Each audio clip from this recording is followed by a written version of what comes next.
আমরা মেধাভিত্তিক বাংলাদেশ করতে চেয়েছিলাম, যাতে একজন ছাত্র একজন শিক্ষক তার মেধার মূল্যায়নটা পায়।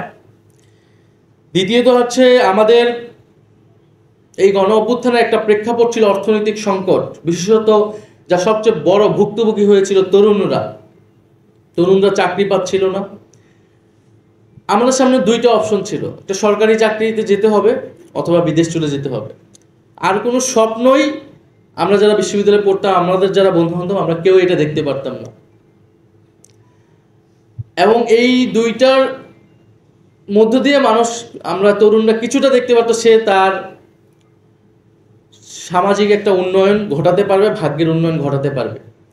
কিন্তু এই সরকারি চাকরিতেও পরে যখন কোটার বড় একটা অবস্টাকেল হয়ে দাঁড়ালো, বাধা হয়ে দাঁড়ালো, ফলে এই যে অর্থনৈতিক সংকট এবং কর্মসংস্থান, এখন অনেক রাজনৈতিক দল, নির্বাচন আসতেছে, অনেক ধরনের ইশতেহার, এত কোটি চাকরি হয়ে যাবে, এত কোটি চাকরি দিবে, তরুণরা কেউ আর বেকার থাকবে না।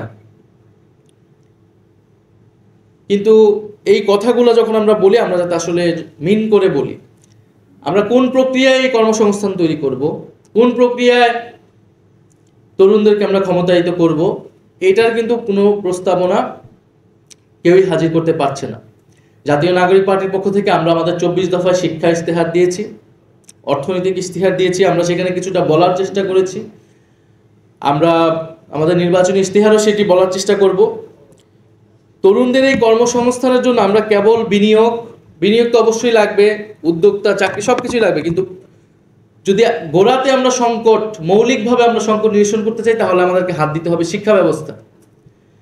শিক্ষা ব্যবস্থার আমূল সংস্কার ছাড়া, একটা দক্ষতা নির্ভর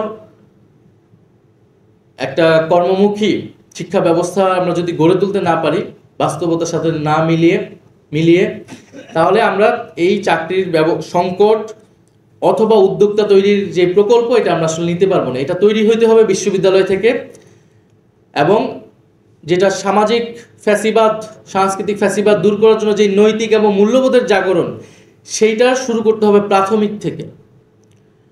মানুষকে গড়ে তুলতে হবে, এবং বিশ্ববিদ্যালয়ে এসে তারা উচ্চশিক্ষা পাবে এবং এক ধরনের কর্মমুখী শিক্ষা পাবে, এবং তারপরে সমাজে বেরিয়ে যাবে।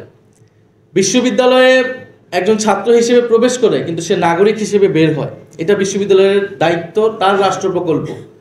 সে রাষ্ট্রের জন্য নাগরিক গড়ে তোলে, সেখানে সে সে ট্রেনিংটা পায়, সে যে মূল্যবোধটা শিখে এবং সে যে কাজ করার সক্ষমতা শিখে, সেটাই সে সারা জীবন ধরে প্র্যাকটিস করে, এবং সমাজে সেটার প্রভাব সব জায়গায় থাকে। ফলে বিশ্ববিদ্যালয়ের জন্য আমাদের জন্য খুবই গুরুত্বপূর্ণ।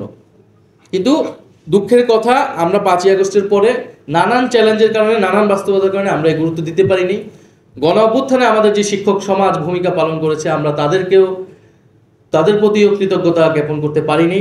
আমাদের শিক্ষা ব্যবস্থাকে আমরা ঢেলে সাজাবো, এরকম কোনো স্বপ্ন আসলে দেখাতে ব্যর্থ হয়েছি।